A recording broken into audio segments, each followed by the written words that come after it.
जय भीम साथियों। बाबा साहब का अपमान करने के बाद जो हमारे समाज के अंदर रोष था, उस रोष के बाद अमित शाह का फाइनली वीडियो आ चुका है। उन्होंने माफ़ी मांगी है और ये देख लीजिए उसका वीडियो। जो स्वप्न में भी बाबा साहब के विचारों का या बाबा साहब के स्वयं का अपमान नहीं कर सकते। हम जानते हैं कि देश के संविधान को समावेशी बनाने में देश के पिछड़े वर्ग को, दलितों को, आदिवासियों को, गरीबों को और वंचितों को न्याय दिलाने के लिए और देश के लोकतंत्र की नींव को इतनी नीचे तक गहरी पहुंचाने में बाबा साहब का बहुत बड़ा योगदान है। पूरा देश बाबा साहब के प्रति कृतज्ञता व्यक्त करता है। कम से कम हम तो ऐसा नहीं कर सकते जिससे बाबा साहब का अपमान हो पाए। और मैं फिर से एक बार कांग्रेस के ये कुत्सित प्रयासों की घोर निंदा करता हूं और जो संविधान पर दोनों सदनों में चर्चा हुई, कम से कम भारतीय जनता पार्टी की ओर से चर्चा का स्तर मेंटेन करने का पूरा प्रयास किया गया था, विषय पर बोलने का आग्रह किया गया था और तथ्य के साथ बोलने का आग्रह भी हमारे सारे वक्ताओं ने किया था। वो सारे प्रयास पर कांग्रेस ने पानी फेरा है और मैं मानता हूं कि देश की जनता इसके इस प्रयास को भी जानती है, उनकी मानसिकता को भी जानती है और उनकी कार्य संस्कृति को भी जानती है। ये अमित शाह जी का बयान है। ये बयान अभी कल ही आया है, क्योंकि उसे मालूम हो गया कि अगर अम्बेडकरवादी इस देश का गुस्सा हो गया, जो भाई चंद्रशेखर आज़ाद जी ने कहा था कि अम्बेडकरवादी अगर गुस्सा हो गया फिर वो आपको क्या करेगा, वो आप समझ सकते हैं।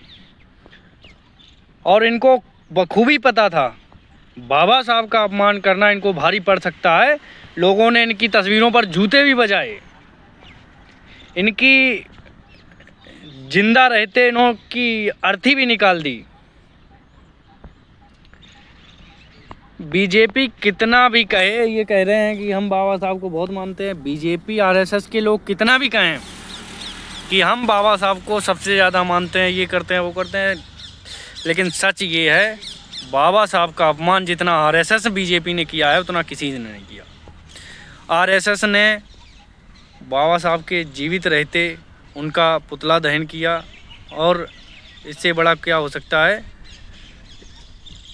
बाबा साहब अम्बेडकर के साथ जो भी ये छेड़खानी उनके नाम के साथ हो रही है, ये बहुत ही गलत है और निंदनीय है।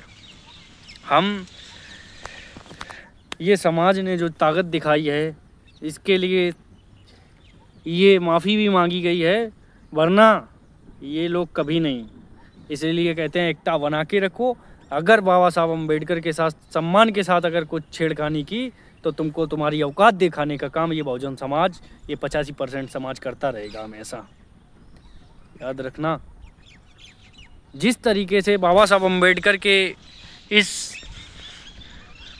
अपमान के बाद विपक्ष ने, चाहे वो समाजवादी पार्टी हो चाहे कोई भी दल हो, सभी की प्रतिक्रियाएं आई हैं। लेकिन बीजेपी में जो सांसद विधायक हैं, कई सांसद विधायकों ने कोई प्रतिक्रिया नहीं दी है, लेकिन उनसे कहना ये चाहूँगा मैं कि आज तुम यहाँ तक पहुँचे हो तो बाबा साहब अम्बेडकर के संविधान से, बाबा साहब अम्बेडकर की कुर्बानी से, बाबा साहब के अथक प्रयासों से, बाबा साहब अम्बेडकर ने अगर कुर्बानी 4-4 बच्चों की ना दी होती, अगर उन्होंने भी पैसे की तरफ देखा होता, उन्होंने भी अपने भविष्य की तरफ देखा होता, तो आज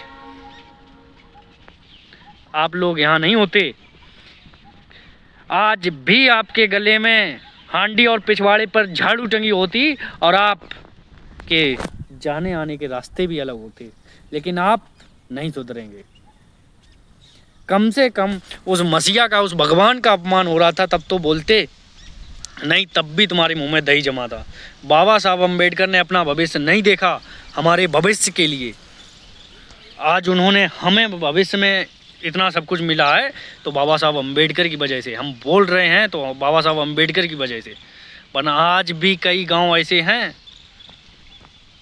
जहां पर बहुजनों के साथ आज भी अत्याचार होता है और यूपी में लगातार हो रहा है। आपने देखा हाल ही में बुलंदशहर में घोड़े पे चढ़ने पर एक यूपी पुलिस का जवान था, वो दलित था, इस वजह से घोड़े पर चढ़ने से रोक दिया गया, उसको गिरा दिया गया। आप समझिए जातिवाद कहाँ ख़त्म हो गया है। इसलिए जो भी मांगे भाई चंद्रशेखर आज़ाद जी ने रखी हैं वो जायज़ हैं और मोदी सरकार जल्द से जल्द इन मांगों को पूरा करे, और नहीं करेगी तो उनको पता है अम्बेडकरवादी क्या करेंगे, फिर उन पर भी कदम उठाया जाएगा और उसके लिए जिम्मेदार केवल प्राइम मिनिस्टर होंगे और कोई नहीं इनकी सरकार होगी। इसलिए सभी मांगों को जल्द से जल्द पूरा किया जाए और जातिगत जनगणना बहुत जल्द कराई जाए।